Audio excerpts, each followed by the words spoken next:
ರಸ್ತೆ ಬದಿ ನಿಂತಿದ್ದ ಟ್ರ್ಯಾಕ್ಟರ್ಗೆ ಬೈಕ್ ಡಿಕ್ಕಿಯಾಗಿ ಓರ್ವ ವಿದ್ಯಾರ್ಥಿ ಸಾವನ್ನಪ್ಪಿದ್ದು ಮತ್ತೊಬ್ಬನಿಗೆ ಗಾಯ ಆಗಿದೆ.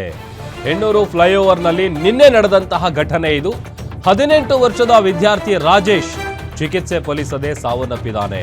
ಹಿಂಬದಿ ಸವಾರ ಆಸಾಪೌಲ್ಗೆ ಗಂಭೀರ ಗಾಯ ಆಗಿದೆ.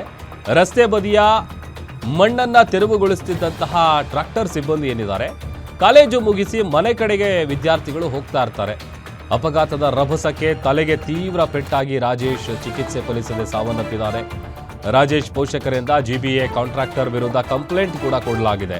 ಕಾಡುಗೊಂಡನಹಳ್ಳಿ ಸಂಚಾರ ಠಾಣೆಯಲ್ಲಿ ಇದೇ ವಿಚಾರಕ್ಕೆ ಸಂಬಂಧಪಟ್ಟಂತೆ ಪ್ರಕರಣ ದಾಖಲಾಗಿದೆ. ಅಪಘಾತದ ರಭಸಕ್ಕೆ ತಲೆಗೆ ತೀವ್ರ ಪೆಟ್ಟಾಗಿತ್ತು.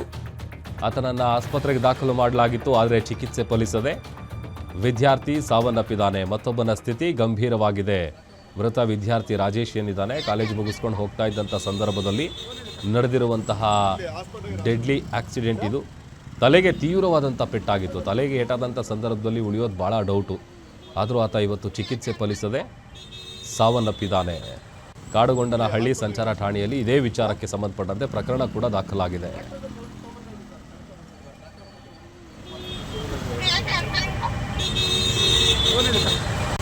ಇಲ್ಲಿ ಹಾಸ್ಪಿಟಲ್ಗೆ ರಾಷ್ಟ್ರ